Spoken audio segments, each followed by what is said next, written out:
for those of you who don't know me, because there are a few people that I don't know. So first of all, a very, very big welcome. My name is Tamar Freudmann, and I am what I now have changed my name from being a life coach to being an empowerment strategist. Why an empowerment strategist?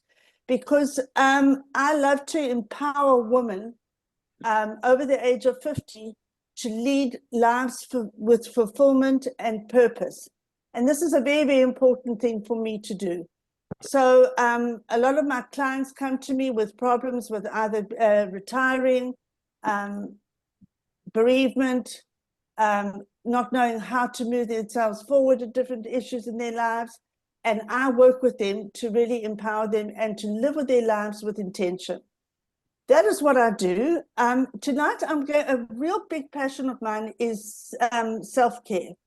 And with self-care, we have 4 different pillars to what I call the self-care model that I have. The first one of self-care is your physical. And that means getting enough sleep, drinking enough, nutrition, exercise, all those kind of things, getting to the doctor on time, doing the blood tests, going to the dentist for your regular checkups, all those kind of things are very, very important. The second part that I work with is the emotional part. Emotional means we're also talking about social. It means understanding are your emotions being met? Are you setting enough boundaries, not only with other people, but with yourself too, which is a very, very important part of it. And then we go on to the mental part, which is really enjoying reading, stimulating, giving yourself that mental stimulation that we all need. And this is a very important part of it as well as possibly learning something, reading, just for the enjoyment of it. It's all part of self-care. A lot of people think that self-care is really just about getting your nails done and having that massage. It's not. That is pampering yourself. That is not self-care. And this is a very important factor. And the fourth part that I talk about is the spiritual part. And that is not only is it religious, if that is the way you want to go, but it's also just giving yourself the soul food, what I call soul food. What does that mean? It means giving yourself the enjoyment of whether it be something that you enjoy doing, whether it being in nature, walking in nature, whether it being starting a new hobby, being very creative because that's what you enjoy doing, whether it doesn't matter what that creativity is. All these aspects make up the whole of who you are. And it's a very, very important part. So now what we're going to do to carry on with the evening is that we're now going to go into breakout rooms, and we're going to divide you into different breakout rooms with only about 5 in each group. And from that, what we are going to do is we are going to talk about what part of self-care are you struggling with today? Because what we can do in the future is that I can then write a blog about it. I can try and help you with it in some way. And that is what I'm looking for. And that is what I want you to think about. What is self-care? What part of self-care are you struggling with today? Tamar is an interior designer and also a home stylist. She was born in Germany, am I correct? Right? She was born in Germany and is married and lives in Renana with 3 beautiful children. And Tamar has been working as an interior designer for a number of years. And she and I got to know one another about 10 years ago through a networking group that we both belong to. And over the years, I have seen some of Tamar's work with the before and after things that she's done. And they are amazing. They really are beautiful. She is creative. What I love about her is that not only does she think of what she thinks the client would want, but she listens very carefully to what the client does want, and not only what they want, but also what they need. And this is a very, very important part of any kind of service, is listening to what the client wants and needs. So she is also very much a home stylist, and I have watched her presentations over the years and love them.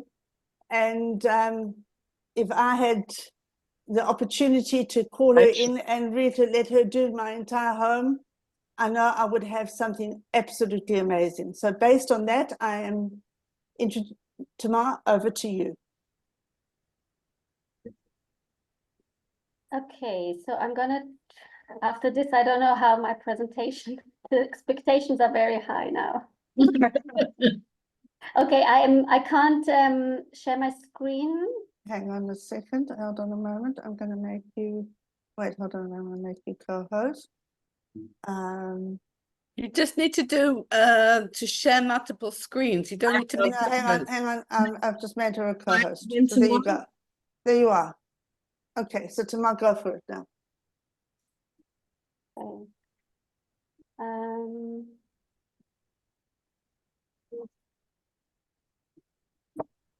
Okay.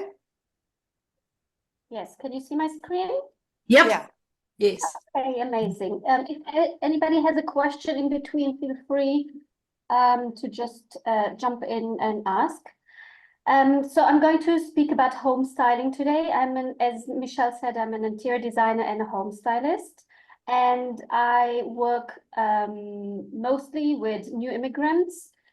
Because I'm a new immigrant myself, I came 30 years ago, and I understand the needs that people have when they come and they don't speak the language and the mentality, and they always think that the Israeli workers will just rip you off. So I really made this my niche to work with new immigrants from Germany. They're not that much. Anglos, French, yeah. So we're going to speak about home styling this evening, something you can try yourself. So what is the difference between home styling and interior design? Interior design, we normally go in, we break, we move walls, we change the plumbing and the electricity, air condition, we work with floor plans. We then make a tender to have builders in. When we talk about home styling, it's more the cosmetic side. So we don't break any walls. We might change some electric outlets, but it's really understanding the space and changing it into a way that is maybe more updated or fits us right now a bit more. So let's dive in. And if you have questions, feel free. So when you have a project, let's say you want to change your living room, where do you start? That's the problem normally. Okay, I know I don't like the living room as it is today, but where do I start? So we can start from various places. We can take the nature, okay? We can take a picture, for example, of our last holiday where we sat at the beach and there was a sunset, and the colors that were there were just so inspiring. This can be a start. This can give you an inspiration. Maybe it's the calmness, the colors, water, the object of water. It can be also something that you've seen in a magazine and you just cut it out. The internet, of course, today is like a big playground. All the different sites, you can just write down the newest living room trends, or if you have something more specific. So on the internet, you can get really lost. It can also be a place of your friend. Maybe you went to a friend and you saw their living room and you absolutely loved it and you took a picture, and that's what you want to do. It can be also a piece of art. Let's say a picture that you got from your grandmother and you want to work around it. You want to have this as the focal piece and have your living room around it. So it will pick up the colors that are in the art, or maybe the style that is in this art piece. So that's where I start with inspiration, okay? The next step is to save your inspiration. What does it mean? It means start doing a photo album. Take all the photos that you've taken, or the bits that you've cut out of magazines, put them in a folder, which can be digitally or physically, or Pinterest. Pinterest is the place, and I'm going to go into that a little bit for people who don't know what Pinterest is. That's a place to save pictures that you see on the internet, and you create different boards. So I'm not going to show you how to do photo albums or folders. That's everybody can do that, but let's talk about Pinterest. So for people who don't know, Pinterest is a picture gallery, and when you register to it, is there anybody who didn't use Pinterest ever? I've used it in the past, but I don't, it was so long ago, I hardly remember. Okay, so you register to Pinterest, and it will ask you at the beginning, what are your interests, what are your hobbies? And according to that, which you can change later in the settings, according to that, it will show you in your feed things. For example, I love pottery. I do pottery. So he learned already my algorithm, Pinterest, and it will show me stuff that's connected to pottery. I like food. So I'll always have things about food, things about fashion, things about styling. And he's learned over time what he or she, what I like. So you want to do your living room now. So you can write in living room trends 2024, and you'll see different things coming up. You can then save them onto a board. So for example, I have my food board. You're now looking at my boards. I have a food board. I have an entrance board, which is business related, kitchen board, carpentry boards. So I can, every picture that I see, I can pin it to a different board. And then if I want to redo my kitchen, I go to my kitchen board, and then I can see what I have in there. Okay, and it's like having an album, but it's more sorted.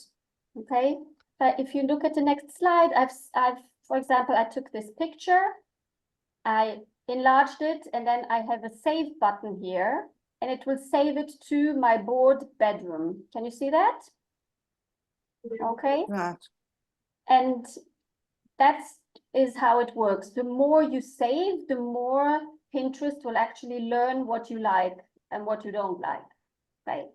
So I do that very often also with my clients. I know that the clients, they'll send me some pictures they like, and over time I learn what they like, and I'll have a board for them.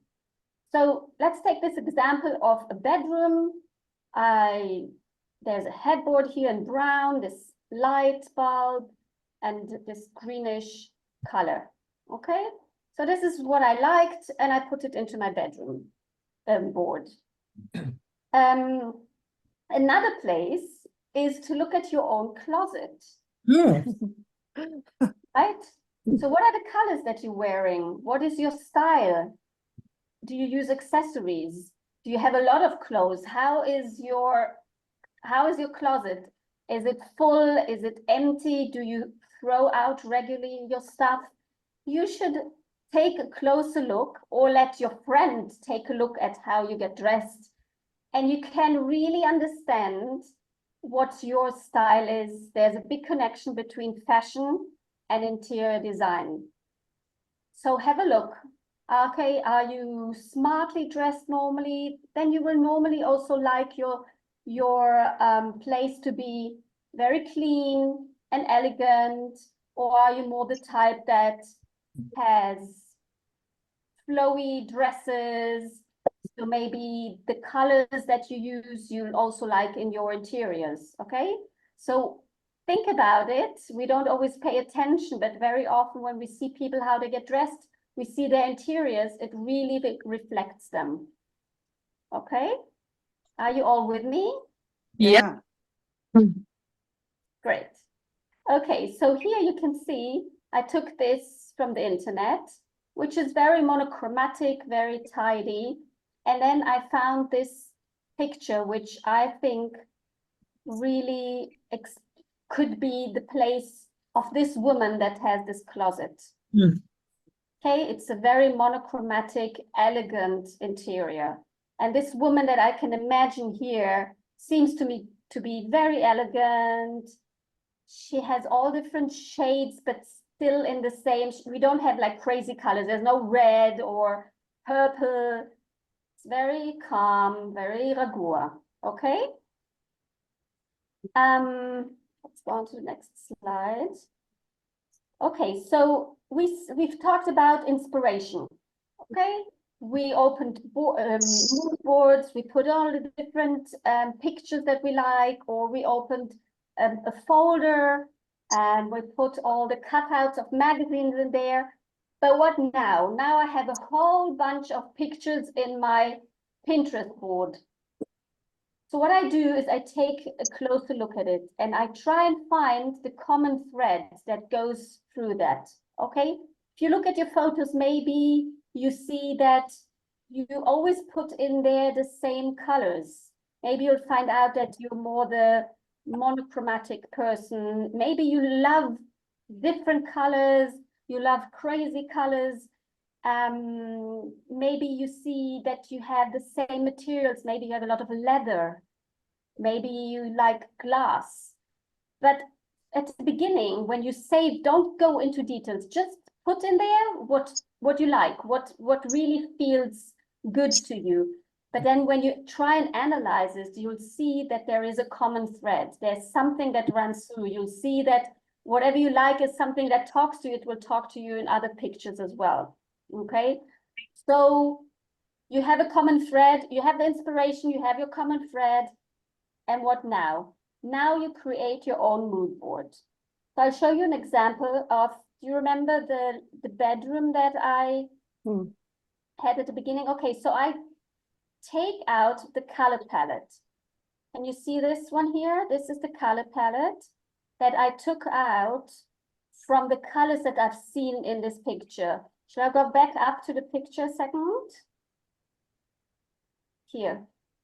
Okay, so we have this green, we have brown, we have gray, we have a bit of white in here. Okay, I take all the colors out.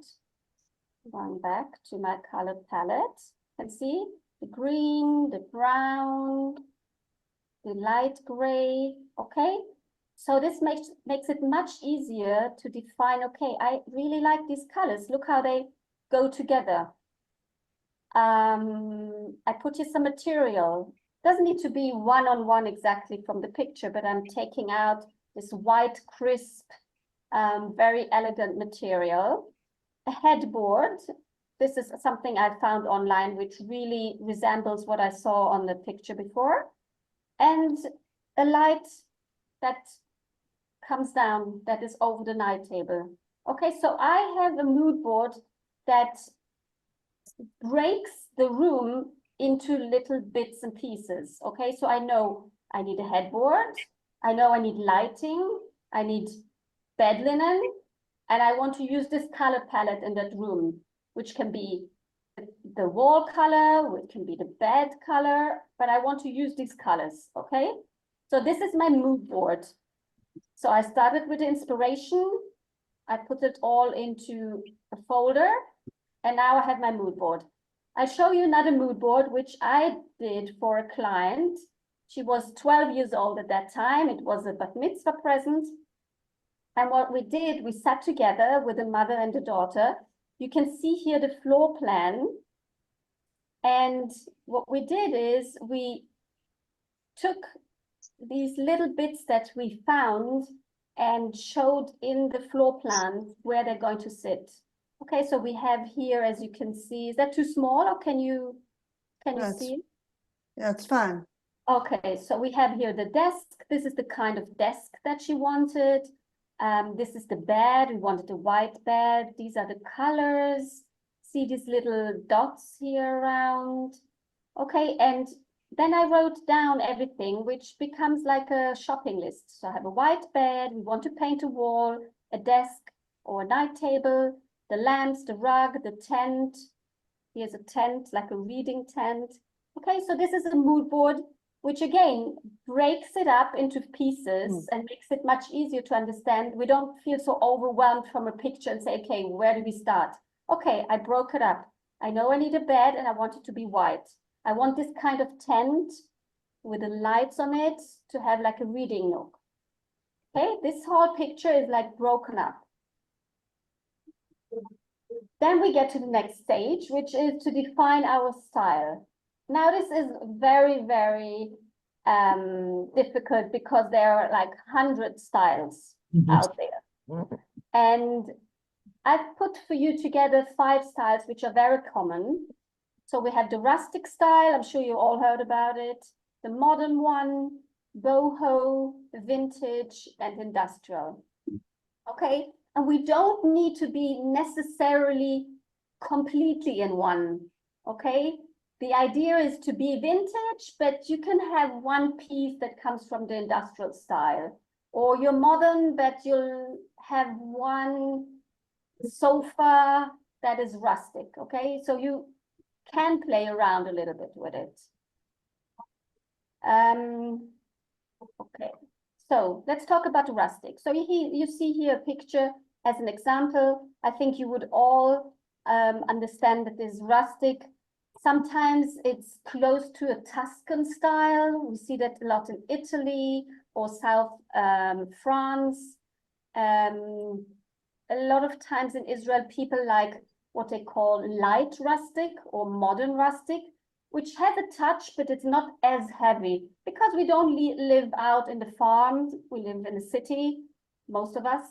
But we do, for example, love these frames. You can see here this blue-green island with these frames around, which gives us the feel of this rustic. But we don't necessarily have to have these pillars here.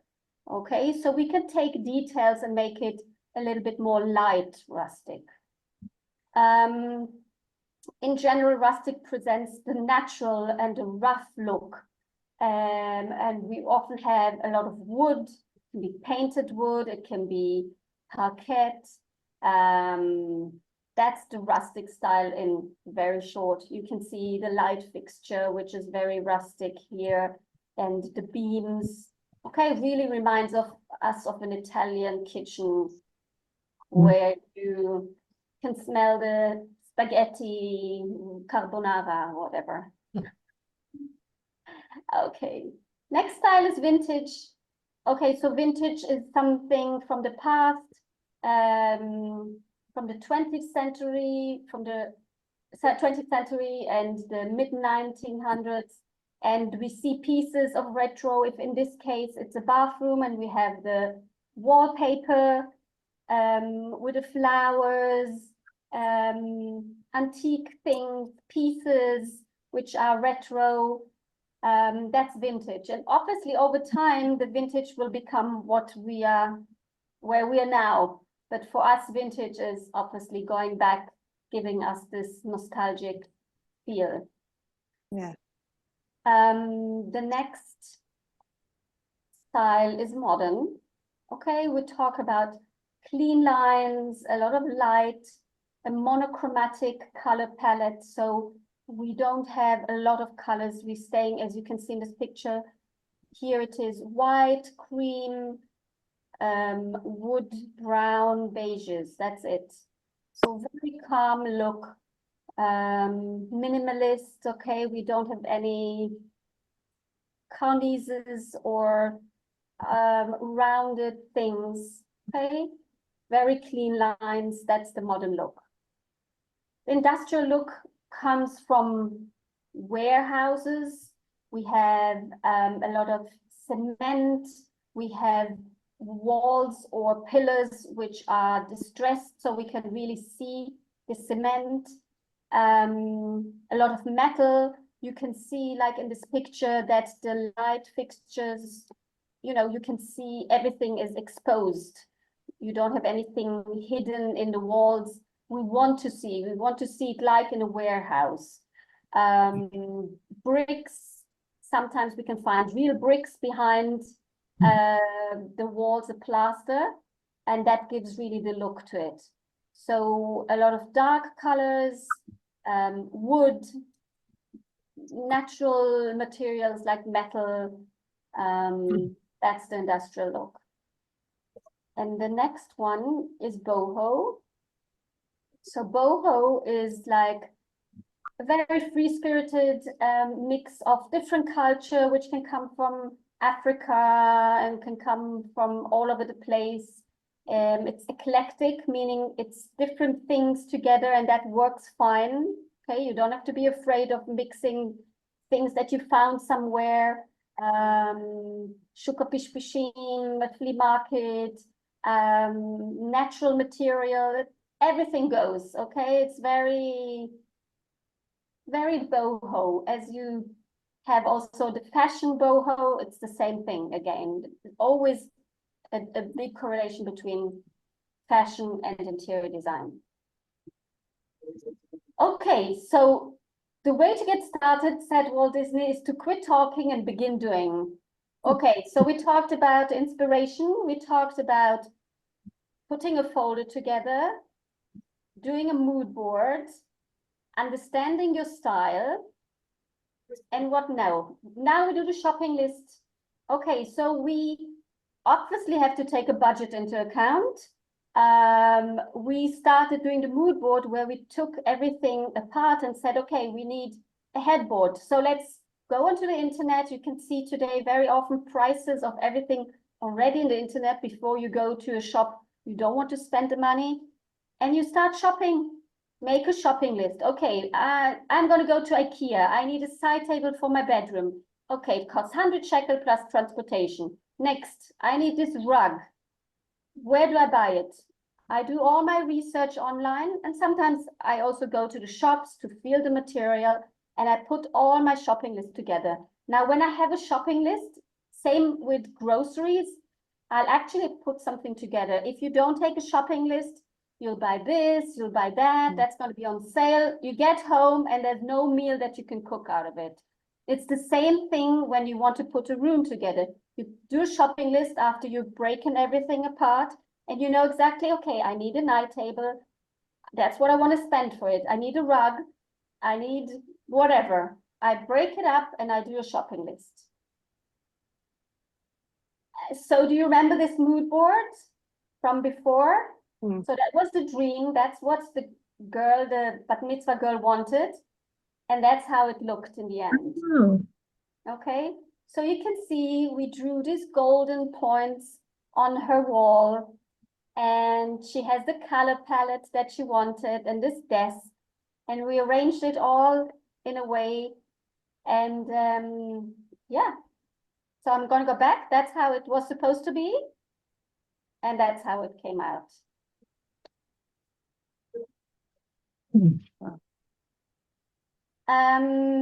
Okay, so I'm gonna just explain. I started explaining a little bit at the beginning that I'm an interior designer and a home stylist. So as an interior designer, I also go and check the work on site. So you can see me either working, checking the plans. So we really go into details of electricity and plumbing and measuring and checking that the builder really does his work. And home styling really comes in at the end. So after we planned a room or a whole house, we check that the electricity is in the right place so that the kitchen will work properly. The plumbing is in the right place so that the sinks can be where we want them. And at the end, we give the final touches of, okay, what color do we want? What style do we want? And I've now spoken to you about these last 10 to 20% of the styling, which in a whole project comes really at the end. I'm showing you a few projects that I've done over the years. So this is a house in Ra'anana, a place in Petah Tikva. You can see the styles are very different, okay? This is, for example, a very more rustic style. This is a very modern kitchen, okay, with darker colors, very clean lines. A few more projects. This was in Hadera, Petah Tikva, and Ra'anana. You can see I really try and bring out who the client is and what they want to show. I really like when people come into my clients' houses and say, that's really you. That's really you. I don't want them to say, oh, that's again another house of Tamar, but to reflect the person that lives in there. Mm. And if you would like a consultation meeting, it's 50% off today. A consultation meeting is where I build a concept for you, something similar to what we went through. I look at the floor plans, I advise how things can be moved around, what colors, understand your style. It's a two and a half hours to 3 hour meeting, and today is 50% off.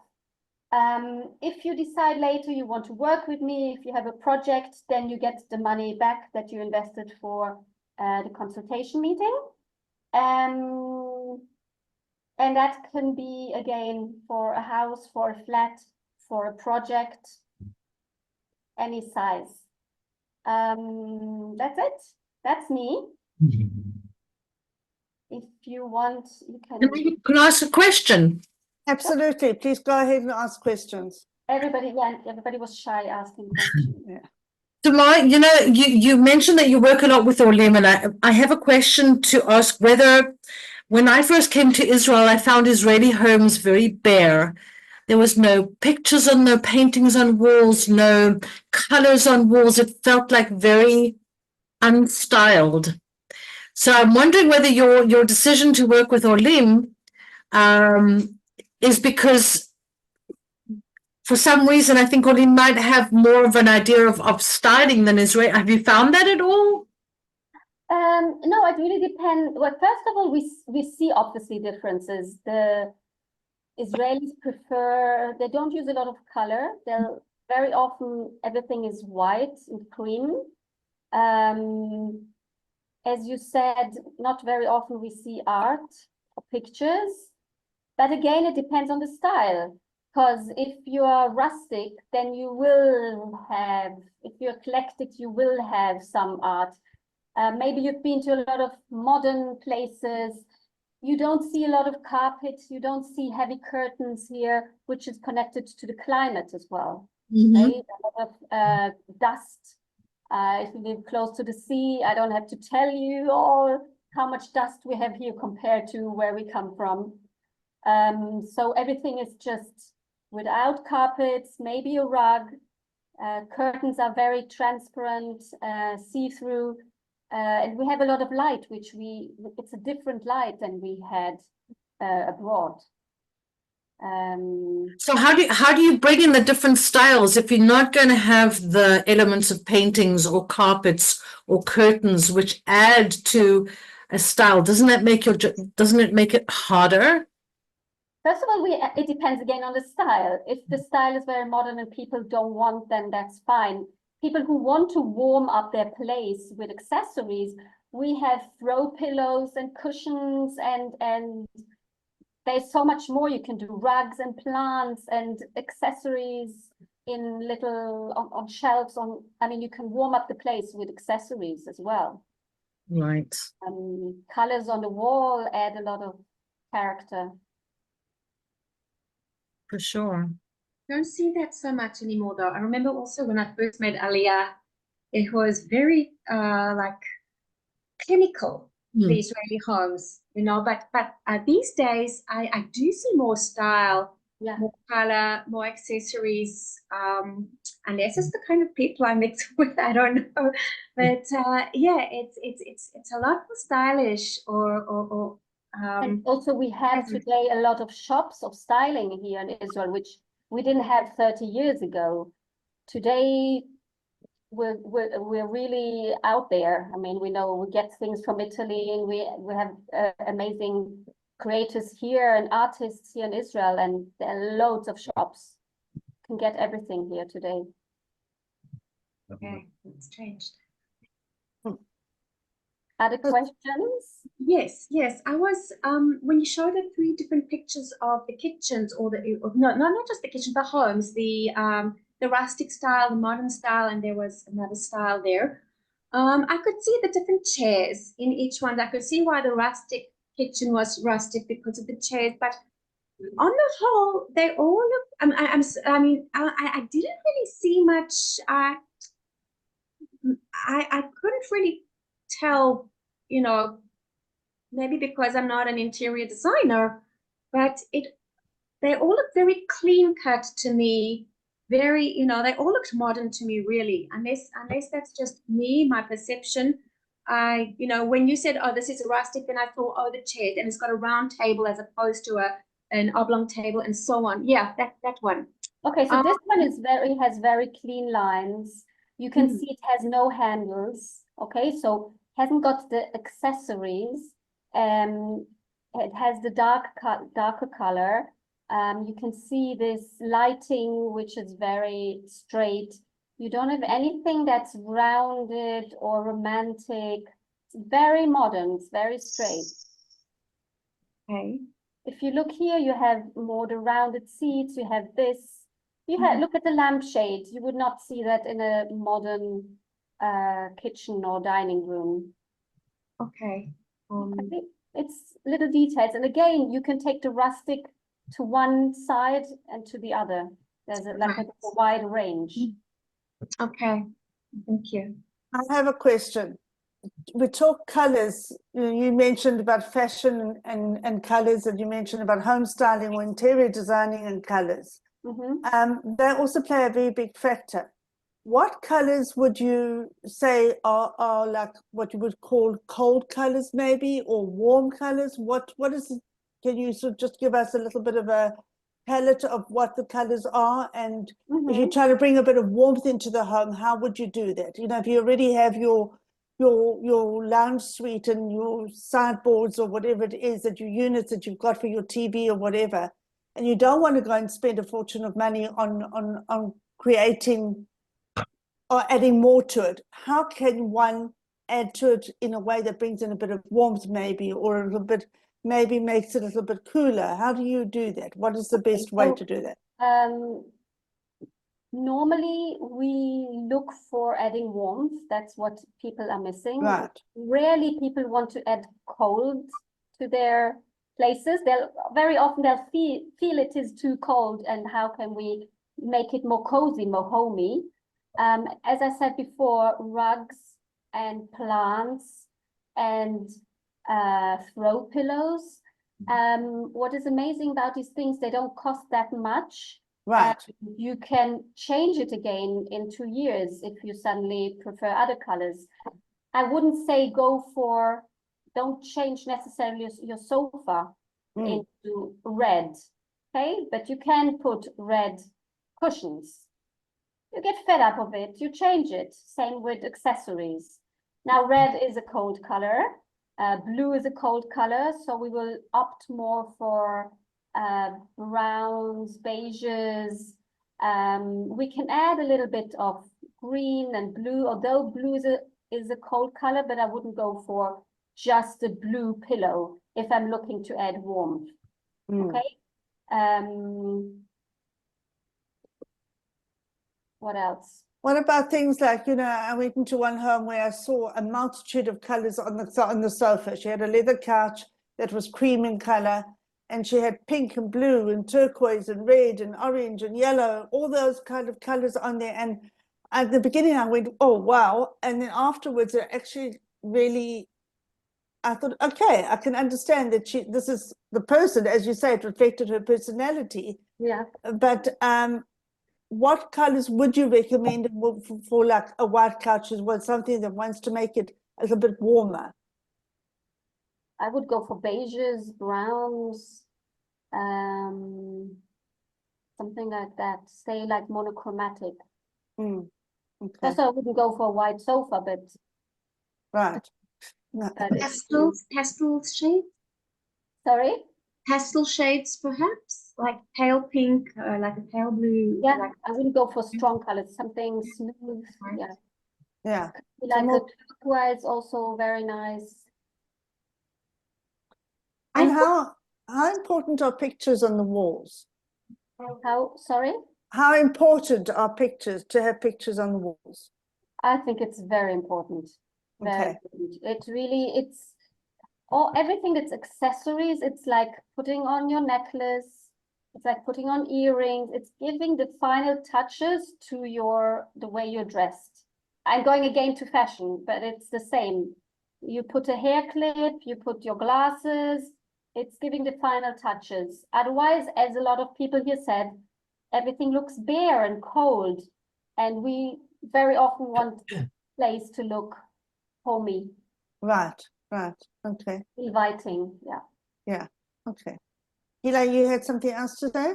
Yeah, I was under the impression that like the orange and red, yellow, these were warm colors, and the cool colors were greens and blues. Greens and blues. You mentioned that the red couch, red is a cold color. I heard No, red is a warm. I said cold. Oh. No. Oh, Red, okay. orange. I misheard, perhaps. Okay. So red is warm, but again, Very don't get the red that is like a traffic light red, something that has more orange in it. Right, yeah. To like take the edge of that sharp, that Exactly, Yeah, exactly. dabbing. I have a question.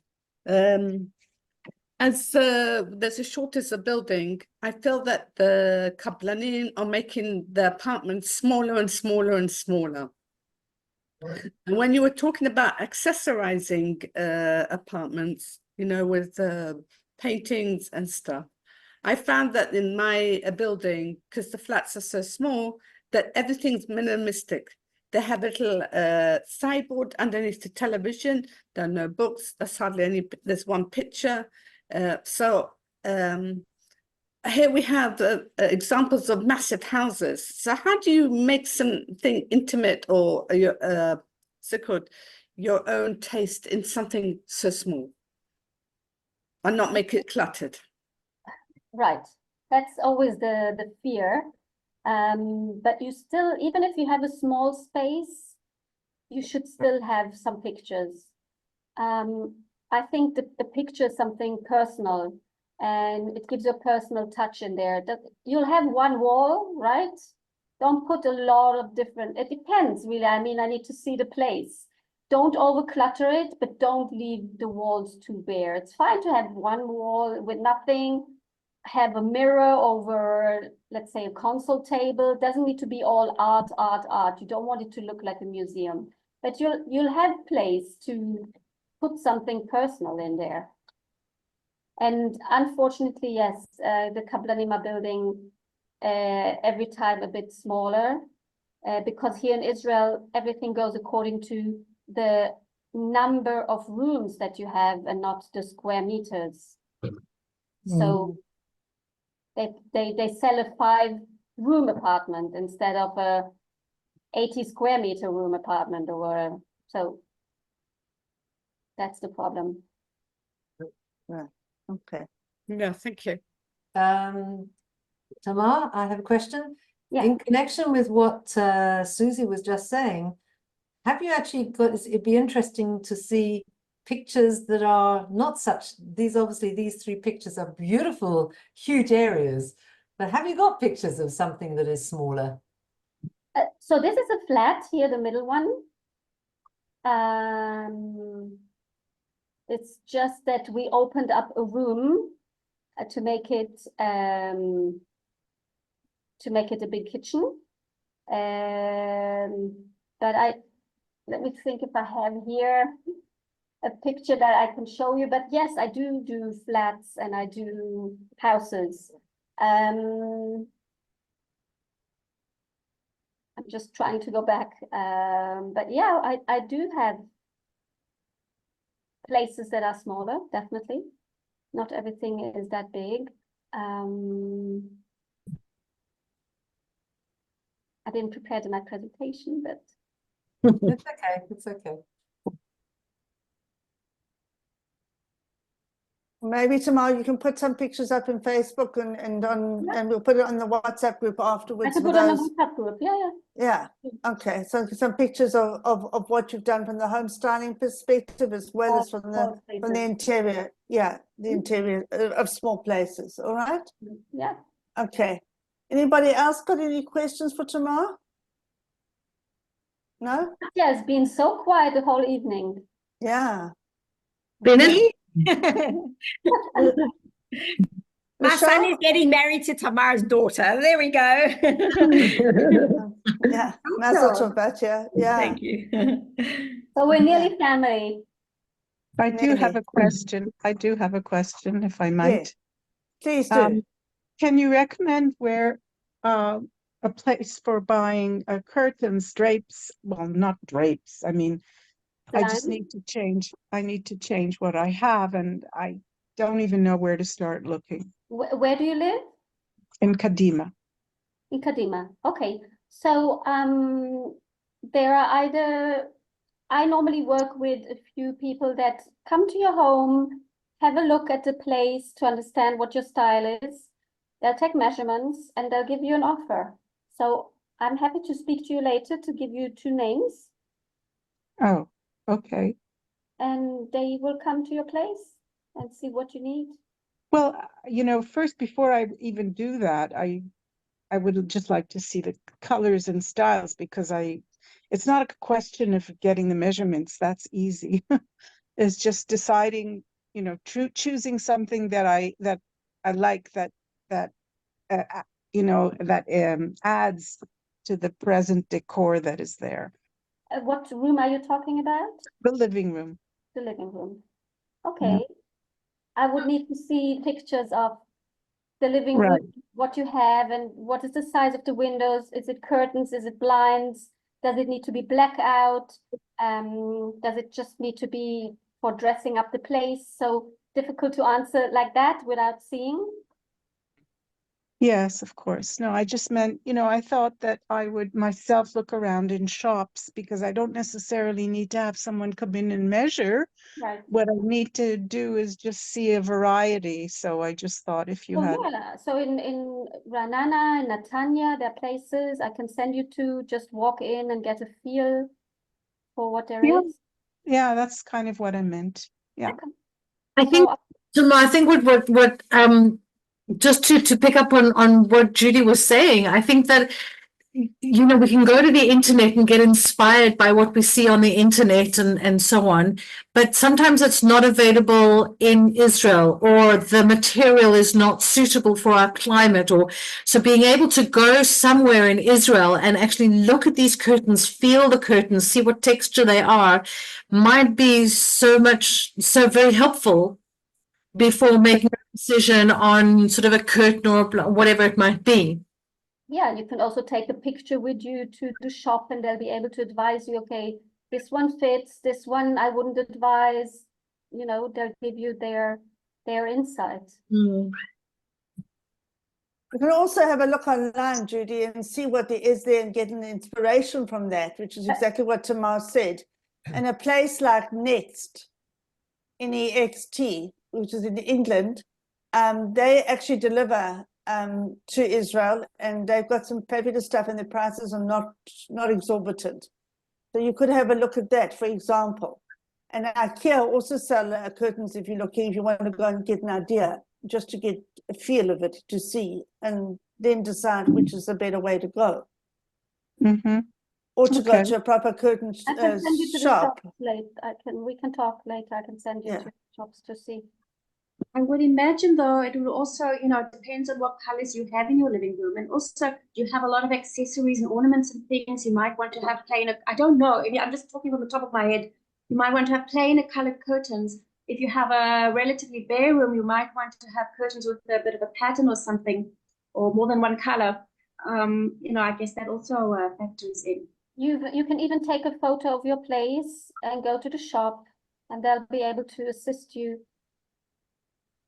Even Yeah, if it's just to get ideas, Judy, you know, by going to these shops that Tamar's recommending, is maybe by going there and getting ideas from them, because they can suggest, because if you've got the whatever color couch, you should have whatever color curtains or whatever, just to give you Right. an idea. So just give you, you know, a Yep. concept of it. All right. Yes. Okay. Okay. Okay. Anybody got to ask any questions? No? All right. So I think we can then wrap up. Tamar, thank you so much. I really appreciate it. I must apologize again, but unfortunately, I don't know what happened with the link, but I will investigate it and go into it again and see where the problem came in. Because unfortunately, there were 2 or 3 other people that wanted to join and couldn't for whatever reason. So I don't know. It's the first time ever that I've had a problem with Zoom with links before. So I don't know what gave. But thank you so much. I really appreciate it. Tamar, thank you for a great presentation. Thank you, Michelle. And thank you everybody for joining us tonight. I really appreciate it. And we will have a recording up on our YouTube channel in the next week or so. And we'll let you know in the groups. All right. So thank you so much. Thank you. It was really interesting. Thank you. Thank you. Bye. Thank you very Take much. care. Bye. Bye. Bye. Bye. Bye.